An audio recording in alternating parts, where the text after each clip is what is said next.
लटेरी के सांदीपनी विद्यालय का कक्षा 9वीं की परीक्षा परिणाम बेहद निराशाजनक रहा। यहां पर रात 332 छात्रों में से 245 छात्र फेल हो गए, सिर्फ 87 छात्र ही पास हो पाए, जिससे सांदीपनी विद्यालय की शिक्षा व्यवस्था पर गंभीर सवाल खड़े हो गए हैं। जहां एक और 65 लोगों का स्टाफ शिक्षण व्यवस्था में लगा हुआ है और सरकार लाखों रुपए यहां के स्टाफ पर हर महीने खर्च कर रही है, लेकिन परीक्षा परिणाम पालकों के लिए मुसीबत बन गया है और उन्हें अपने बच्चों के भविष्य की चिंता सताने लगी है। परिणाम सामने आते ही अभिभावकों में भारी आक्रोश देखने को मिला है। पालकों ने स्कूल प्रबंधन और शिक्षकों पर गंभीर आरोप लगाते हुए कहा कि बच्चों की पढ़ाई के प्रति गंभीर लापरवाही बढ़ती गई है। अभिभावकों ने यह भी आरोप लगाया कि स्कूल में अनुशासन और शैक्षिक निगरानी की कमी के चलते इतने बड़े स्तर पर छात्र फेल हुए हैं।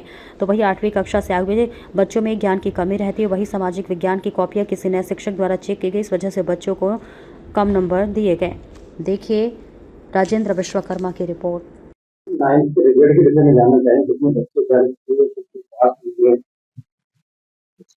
9th में हमारे 332 छात्र परीक्षा में बैठे थे, जिनमें से 87 बच्चे पास हुए। सर क्या कारण रहा कि तरह से बच्चे हमारे यहाँ कक्षा 8 से आते हैं, उनको ज्ञान बहुत कम रहता है। हम लोग काफी मेहनत करते हैं, लेकिन कुछ बच्चे भाग जाते हैं, दीवार कूद कर भाग जाते हैं और हमें डांटते हैं, फटकारते हैं। तो पालक लोग अगर हमसे कहते हैं कि आपने बच्चों को क्यों डांटा, क्यों मारा। कितना स्टाफ है? 60 का स्टाफ हमारे यहाँ है। जिस तरीके से कक्षा 9 का रिजल्ट खराब हुआ है, क्या कहेंगे इस विषय को लेकर? कहाँ शिक्षा में बच्चों को कमी रहेगा, ये क्या कारण है, कहाँ चूक हुई इतने बड़े स्तर पर फैल गए?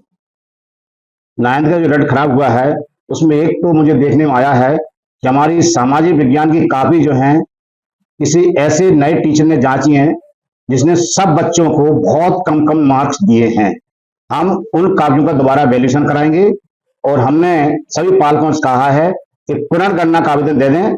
हम दोबारा कॉपियों को वैल्यूएशन कराएंगे और कोशिश करेंगे छात्रों को निकालने की। लापरवाही यदि आई हो तो क्या कार्रवाई की जाएगी? अगर शिक्षकों को पढ़ाने में लापरवाही है तो हम शिक्षकों को स्पष्टीकरण देंगे और उनसे कारण पूछेंगे कि आपका कोर्स पूरा हुआ या नहीं हुआ, तो क्यों हुआ और बच्चे इतने फेल क्यों हो गए, इसका कारण जवाब दें, अन्यथा कार्रवाई की जाएगी।